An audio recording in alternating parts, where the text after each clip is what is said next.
పశ్చిమ బెంగాల్ను ఒక కుదిపేసిన గోర్ఖాల్యాండ్ ఉద్యమం ఈసారి ఎన్నికల్లో ప్రభావం చూపిస్తుందా? ప్రత్యేక రాష్ట్రం కోసం దశాబ్దాలుగా పోరాడిన ఈ ప్రాంత నేతలు ఇప్పుడెందుకు మౌనంగా ఉన్నారు?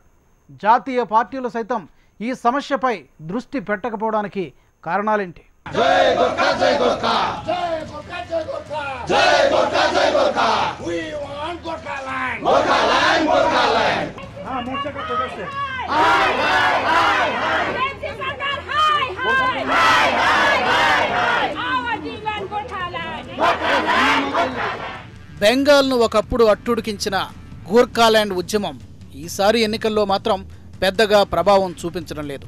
గోర్ఖాల్యాండ్ను ప్రత్యేక రాష్ట్రంగా ప్రకటించడం, రాజ్యాంగంలోని 6వ అధికరణం అమలు జరపడం ప్రధాన డిమాండ్లుగా గత ఎన్నికల వరకు గోర్ఖా ఉద్యమం నడిచింది. ఎన్నికలొచ్చిన ప్రతిసారి ఈ ఉద్యమం గురించి రాజకీయ పార్టీలు కంగారు పడేవి. కానీ ఈసారి ఆ డిమాండ్ పెద్దగా వినిపించడం లేదు. గోర్ఖా ఉద్యమానికి మూల కారణమైన జీజేఎం, జీఎన్ఎల్ఎఫ్ పోరాట సంస్థలు తమ వ్యూహాన్ని మార్చాయి. తమ ప్రాంతంలో శాంతి పునరుద్ధరణను, అభివృద్ధిని కోరుతున్నాయి.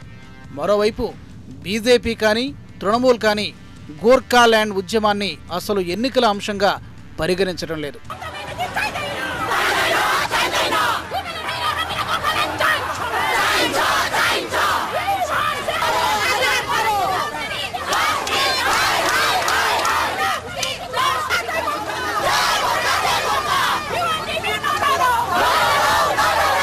కీలకమైన డార్జిలింగ్ లోక్సభ స్థానంలో గెలుపు ఓటములని నిర్ణయించే ఉద్యమ సంస్థలు సైతం ఎందుకో ఈసారి మౌనమే దాల్చాయి.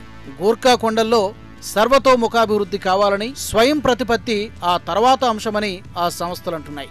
ఈ ప్రాంతం అభివృద్ధే తమ మొదటి డిమాండ్ అంటున్న గోర్ఖా ఉద్యమ నేతలు అధికారంలో ఉన్న బీజేపీ ఎంపీలు ఏనాడూ ఆ ప్రాంతాన్ని పట్టించుకోలేదని విమర్శించారు. ఎన్నికల్లో సైతం నిలబడుతున్న ఈ ఉద్యమ పార్టీలు ప్రజావసరాలు తీరకుండా ప్రత్యేక రాష్ట్రం కోసం పోరాడడం సరికాదనే నిర్ణయానికి వచ్చాయి.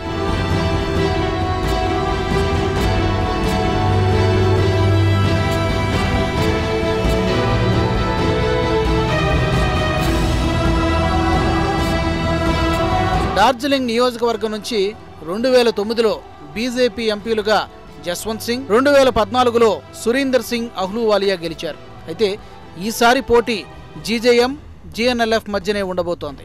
బీజేఎం తృణమూల్ కాంగ్రెస్ని సమర్థిస్తూ ఉండగా జీఎన్ఎల్ఎఫ్ బీజేపీని సమర్థిస్తోంది. తాగునీరు, కరెంట్, విద్య, నిరుద్యోగం లాంటి అంశాలపై తృణమూల్ కాంగ్రెస్ దృష్టి పెట్టగా బీజేపీ మాత్రం గోర్ఖా కొండల్లో శాంతి స్థాపన ధ్యేయంగా అడుగులేస్తోంది. తేయాకు కార్మికులకు కనీస వేతనాలు, మూతపడిన తేయాకు గార్డెన్స్ను తెరవడం ఎన్నికల ప్రధాన అంశాలుగా కనిపిస్తున్నాయి. ఈ కొండల్లో ఎక్కువగా లెప్చాస్, షెర్పాస్, బూటియాలుంటారు.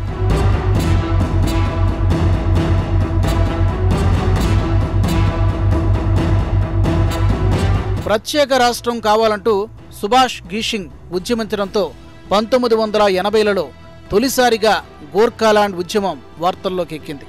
అప్పటి నుంచి దశాబ్దాలుగా ఈ ఉద్యమం రాజుకుంటూనే ఉన్నా ఈసారి ఎన్నికల్లో మాత్రం ఇది ఎజెండా కాలేదు.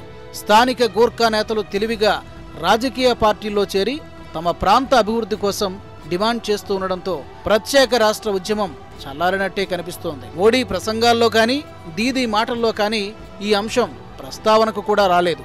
ఈ నెల 18న పోలింగ్ జరిగే ఈ ప్రాంతంలో ఎవరు గెలుస్తారో చూడాలి.